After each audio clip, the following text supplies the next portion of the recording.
ಅದಕ್ಕೆಲ್ಲ ಉತ್ತರ ಹೇಳಿದ್ದೀನಿ, ನಡೀರಿ.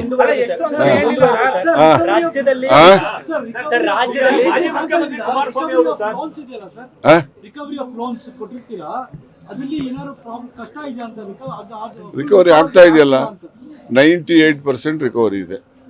ಇನ್ನು 2% ಸಾಲ ತಗೊಂಡು ಅವರು ನಿಧನ ಆಗಿರ್ತಾರೆ. ಅವರು ದಾಖಲೆಗಳನ್ನು ಬದಲಾವಣೆ ಮಾಡ್ಕೊಳ್ಳೋದಕ್ಕೆ ಕಂದಾಯ ಇಲಾಖೆ ಸಮಯ ತಗೊಳುತ್ತೆ. ಅದರಿಂದ ಒಂದು 3 ತಿಂಗಳು 6 ತಿಂಗಳು ಅವರು ಡಿಫಾಲ್ಟರ್ ಆಗ್ತಾರೆ.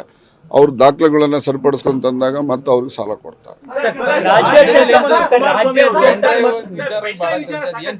ಯಾವುದು ಪೆನ್ ಡ್ರೈವ್ ಏನಂದ್ರೆ, ಕೆಲವು ರಾಜಕಾರಣದಲ್ಲಿ ನಾವು ಏನೋ ಐತೆ ತೋರಿಸ್ತೀವಿ, ಫೈಲ್ ಐತೆ ಅದೈತೆ ಇದೈತೆ ತೋರಿಸ್ತಾ ಇರ್ತಾರೆ.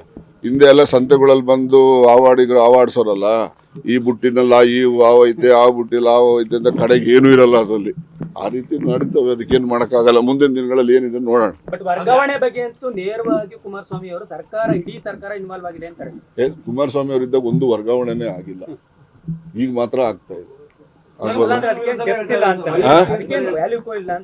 ನೋಡ್ರಿ, ಕುಮಾರಸ್ವಾಮಿ ಅವ್ರ ಬಗ್ಗೆ ನಾನೇನು ಮಾತಾಡಕ್ ಹೋಗಲ್ಲ. ಯಾಕೆಂದ್ರೆ ಅವ್ರ ಕುಟುಂಬ, ಅವ್ರ ಸರ್ವೀಸು ಇದೆಲ್ಲ ಬಹಳ ದೊಡ್ಡದು ದೇಶಕ್ಕೆ ಕೊಟ್ಟಿದ್ದಾರೆ. ನಾನು ಅವ್ರ ಬಗ್ಗೆ ಏನು ಮಾತಾಡಕ್ ಹೋಗೋದಿಲ್ಲ. ಅವ್ರೇನು ಹೇಳ್ಕೊಳ್ತಾರೋ ಅದನ್ನ ಹೇಳಿದ್ದು ನಾವು ಕೇಳ್ಕೊಳ್ತೀವಿ ಅಷ್ಟೇ. ಯಾವುದು OST ಅದೇನು ಅವರೇ ಹೇಳ್ಬೇಕಪ್ಪ. ನನಗ್ ಗೊತ್ತಿರೋ GST ಒಂದೇ. ಅದ್ರ ಮೇಲೆ ಏನಾದ್ರು ಇದ್ರೆ ಅದನ್ನ ಅವ್ರನ್ನೇ ಕೇಳ್ಬೇಕು. ನೀವು ಹೇಳಿ. ರಾಜ್ಯದಲ್ಲಿ ವರ್ಗಾವಣೆ ದಂಧೆ ನಡೀತಿದೆ ಅಂತ ಹೇಳ್ತಾರೆ.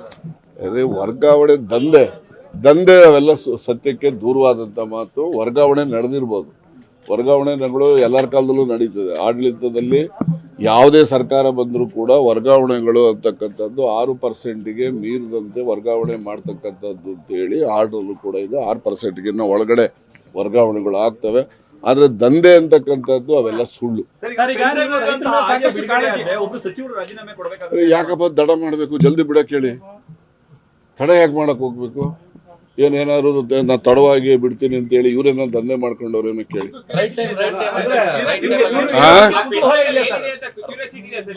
ಯಾವುದು? ನನಗೆ ನಮ್ದೇನಿಲ್ಲ, ತೆರೆದ ಪುಸ್ತಕ. ನಾನು ಹೇಳೋದು ಅಷ್ಟೇನೆ. ಆಯ್ತಪ್ಪ, ಇದ್ರೆ ಜಲ್ದಿ ಹೇಳಕ್ ಹೇಳೋ. ಜಾರ್ಜ್ ಹೇಳಲಿಲ್ವಾ ಅದೇನೇ ತೆಗಿ ತೋರಿಸು ಅಂತ ಅಸೆಂಬ್ಲಿನಲ್ಲಿ ಹೇಳಲಿಲ್ವಾ?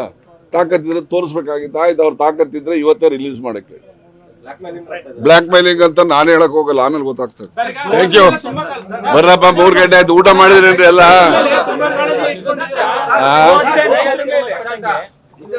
ರೈತರ ಮೇಲೆ ತುಂಬಾ ಕಾಳಜಿ ಇಟ್ಕೊಂಡಿದ್ದೀರಾ ಸರ್. ಈಗ ನಿಮ್ಮದೇ ಸಚಿವರು ಹೇಳ್ತಾರೆ ಗೋಹತ್ಯೆ ನಿಷೇಧ ಕಾಯ್ದೆ ಏನಿದೆ ಪರಿಷ್ಕರಣೆ ಮಾಡ್ತೀವಿ, ಹಸುಗಳನ್ನ ಕಡಿದ್ರೆ ತಪ್ಪೇನು ಅಂತ ಹೇಳ್ತಾರೆ. ಹಸುಗಳನ್ನ ಕಡಿದೇ ಇರೋದು ನೋಡಿ, ಇವೆಲ್ಲ ಭಾವನಾತ್ಮಕವಾದಂಥ ವಿಚಾರಗಳು. ಗೊತ್ತಾಯ್ತಾ? ನಾನು ಕಡಿಬೇಕು ಅಂತನೂ ಹೇಳೋದಿಲ್ಲ, ಮತ್ತೊಂದು ನಾನು ಹೇಳಲಿಕ್ಕೆ ಸಿದ್ಧ ಇಲ್ಲ. ಮೊದಲಿಂದ ಯಾವ್ಯಾವ ರೀತಿ ನಾನು ಹಳ್ಳಿಗಾಡಿನಲ್ಲಿ ಹುಟ್ಟಿ ಬೆಳೆದವ. ಗೊತ್ತಾಯ್ತಾ? ಅದು ಯಾವ ರೀತಿ ನಡವಳಿಕೆಗಳು ಬಂದಿರ್ತವೆ ಅದನ್ನ ಯಾರು ತಪ್ಸಕ್ಕಾಗೋದಿಲ್ವಲ್ಲ. ಈಗ ನಾನು ಮಾಂಸ ತಿಂತೀನಪ್ಪ, ಮಾಂಸ ತಿನ್ಬೇಡ ಅಂದ್ರೆ ಬಿಟ್ಬಿಡ್ತೀನ? ಹೇಳಿ ನೋಡ. ಹಂಗೇನೆ ನಾವು ತಿನ್ನೋದಿಲ್ಲ ಅಂತ ಇಟ್ಕೋ, ತಿನ್ನು ಅಂತ ಹೇಳಿ ತಿಂತೀನ? ಅದ್ ನೋಡೋಣ, ಮತ್ತೆ ಇನ್ನೊಂದ್ಸರಿ ಬರ್ತೀನಿ. ಎಲ್ಲ ಇವತ್ತೇ ಮುಗಿಸೋದು ಬೇಡ, ಹೇಳ್ತೀನಿ ಬನ್ನಿ. Thank you. ನೋಡಿ, ಅಮೂಲ್ ಜೊತೆ ಯಾವುದೇ ಕಾರಣಕ್ಕೆ ನಂದಿನಿ ವಿಲೀನದ ಪ್ರಶ್ನೆ ಇಲ್ಲ. ನಾನು ಬಹಳಷ್ಟು ಸಾರಿ ಸ್ಪಷ್ಟ ಮಾಡಿದ್ದೀನಿ. Amul is also separate entity, Nandini is also separate entity. ಯಾವುದೇ ಕಾರಣಕ್ಕೆ ವಿಲೀನದ ಪ್ರಶ್ನೆನೇ ಇಲ್ಲ. ಅರೆ ಹೋರಾಟ ಯಾಕ್ರಿ ಮಾಡಬೇಕು? ಇಲ್ವ ನಂದಿನಿ? ಏನಾಗಿದೆ ಹೋರಾಟ ಯಾಕೆ? ನೋಡಿ, ಸ್ಪಷ್ಟತೆ ಇರಬೇಕು. ಯಾವುದೇ ಗೊಂದಲ ಇರ್ತಕ್ಕಂಥ ಅವಶ್ಯಕತೆ ಇಲ್ಲ. Nandini it is A cooperative sector institutions. ಸಹಕಾರಿ ಸಂಸ್ಥೆಗಳು ಉಳಿಬೇಕು. ಅದರಿಂದ ನಾವು ರೈತರಿಗೆ ಮತ್ತು ಗ್ರಾಹಕರಿಗೆ ಹೆಚ್ಚಿನ ಸೇವೆ ಸಲ್ಲಿಸಬೇಕು. ಅದು ನಮ್ಮ ಉದ್ದೇಶ. ಲಾಭ ಮಾಡ್ತಕ್ಕಂಥದ್ದು ಉದ್ದೇಶ ನಮ್ದಲ್ಲ. ಅದರಿಂದ ನಂದಿನಿ ಇದ್ದೇ ಇರ್ತದೆ. ರೈತರ ಸೇವೆನೂ ಕೂಡ ಮಾಡ್ತೀವಿ, ಗ್ರಾಹಕರ ಸೇವೆನೂ ಕೂಡ ಮಾಡ್ತೀವಿ.